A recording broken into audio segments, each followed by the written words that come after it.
A special thank you to each of our subscribers who make this channel possible. Here's today's story.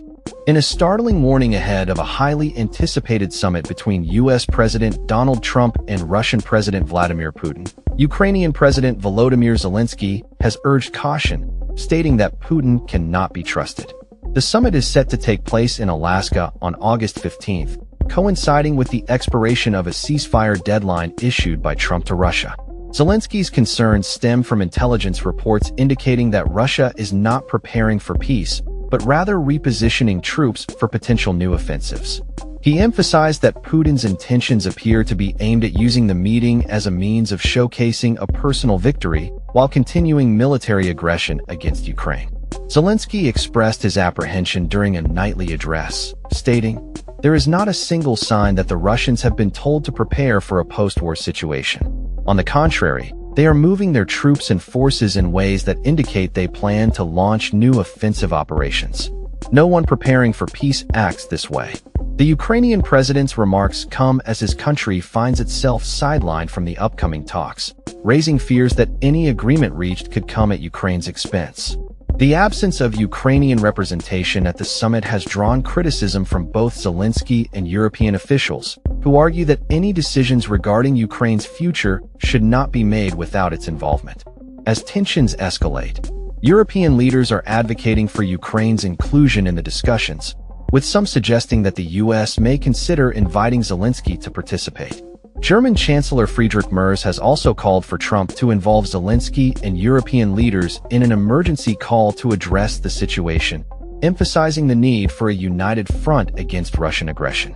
The virtual summit is expected to focus on strategies to pressure Russia, the fate of territories seized by Moscow, and potential security guarantees for Ukraine. Amid these developments, Kaja Kallas, the European Union's foreign policy chief, has voiced skepticism regarding Putin's sincerity in negotiations.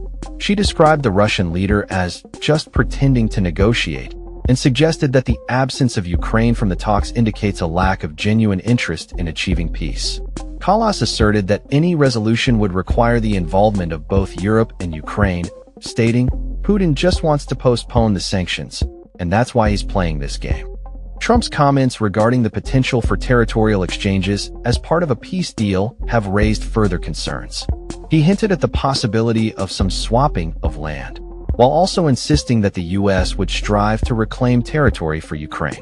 However, analysts caution that the summit may not yield a comprehensive solution to the ongoing conflict, given the complexities involved and the various stakeholders at play.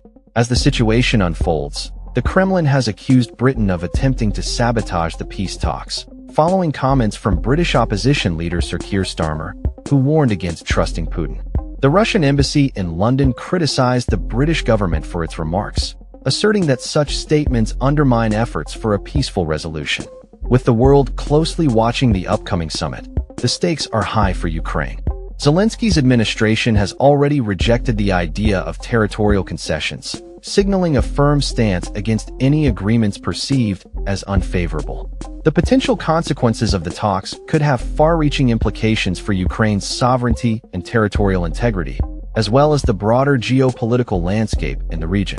In conclusion, as the summit approaches, the question remains: will Trump heed Zelensky's warnings and approach the negotiations with caution, or will he risk further destabilizing the situation in Ukraine by placing undue trust in Putin? The outcome of this meeting could very well shape the future of not only Ukraine, but the entire region as tensions continue to mount. That's all for this story. We upload videos every day covering many different subjects, so hit that subscribe button to stay informed. Thanks for watching.